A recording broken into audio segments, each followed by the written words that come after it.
Well, this is part 2. If you haven't seen part 1, then there's a link in the description. I apologize for the audio on that particular video. It's a little bit naff, so hopefully I've sorted that problem out with this one. So firstly, let's talk about the PDF that the Spanish government provide. Unfortunately, it's published in Spanish only. There's no English version available. As with all the information that I'm going to talk about in this video, I'm going to try to translate it as accurately as possible for you, and I'll do my best to give you the links.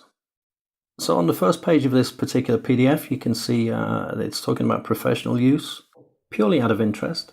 If you work with RPAS, that's remotely piloted aircraft systems. And by that, I mean if you aim to make any money whatsoever using your drone, even monetizing your YouTube videos that include footage or photos taken with a drone anywhere in Spanish mainland or its islands or its dependencies. You have to be authorized by AESA, the aviation authority. Secondly, you have to have public liability insurance. And thirdly, you have to be a certified drone pilot and have a current medical certificate. To become a certified pilot, you need to study with a registered operator, pass theory exams, which include subjects such as Spanish air navigation, air circulation, and air safety laws. The list is long. Aircraft performance, aerodynamics, meteorology, navigation, operational procedures, advanced radio communications, and airspace and air traffic control. And you also have to pass a practical flying exam with your chosen drone. Then you would also need to register as an operator with the Air Authority, AESA. Altogether, you need to lay out somewhere in the region of around €1,500 and dedicate about a month of your life to the acquisition of that particular certificate. Not to mention that you need to speak Spanish pretty well, to a fairly high technical level. Where it says recuerdo, it means remember. It says that the operator is responsible for the drone, for the operation, and to stick to the rules. And the last little entry at the bottom there is to remind you that there is a Data Protection Act in force. There is a law about honor, privacy, image ownership, and there are restrictions regarding taking aerial photographs. Many of those particular comments do apply to hobbyists also. Well, let's look at the hobby page. How to fly your drone. Always have it in sight and don't fly any higher than 120 meters from the floor, 400 feet. As far as flying your drone for a hobby is concerned, I don't see any written limit regarding range or the distance you can fly from your position. But as a commercial pilot, the distance away from your position is a maximum of 500 meters. But in my experience, small drones are usually out of sight long before that. Even a Phantom is pretty difficult to see after 200, 250 meters, depending on the background, of course. So secondly, there's a little bit of a contradiction here, as we'll find out very shortly. But it says only fly your drone during the day, in good weather conditions, with no fog, no rain, and no wind, and in appropriate zones. The next part is telling you that you don't have to be an official pilot, but you do have to fly with safety and under the supervision of an adult, obviously if you're a minor. Next, you're responsible for the damage that your drone causes, and it's recommended to have third-party insurance. It's not obligatory, but that's a pretty good idea.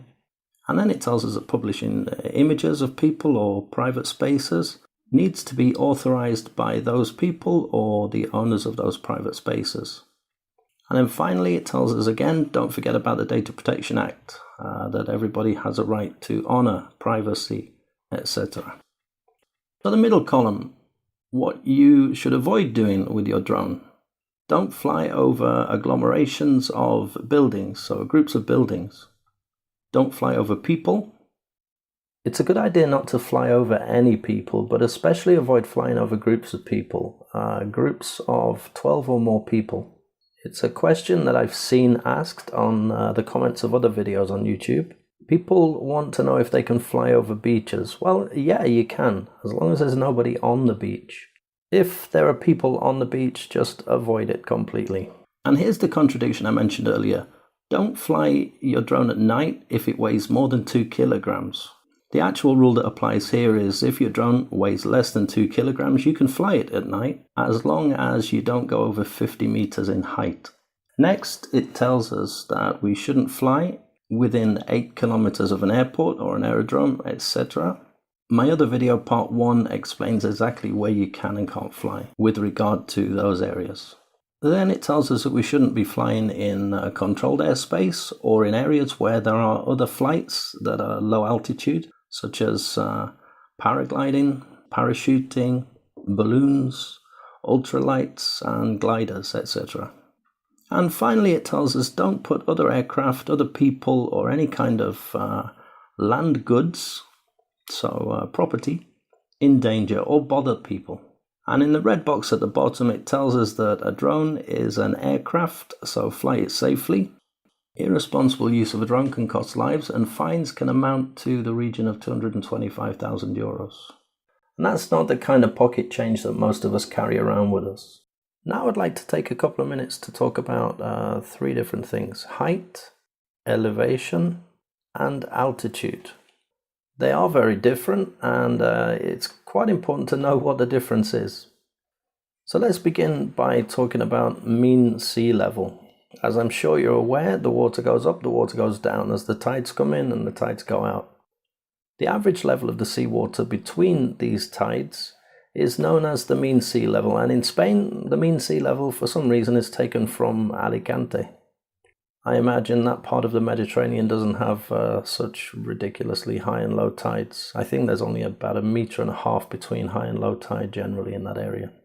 So if you're on land, you're generally above that mean sea level, and the vertical distance between you and the mean sea level is known as elevation. When you fly your drone from your elevation, this is when we can talk about the height of your drone. Adding the elevation and the height together gives us the altitude of the drone.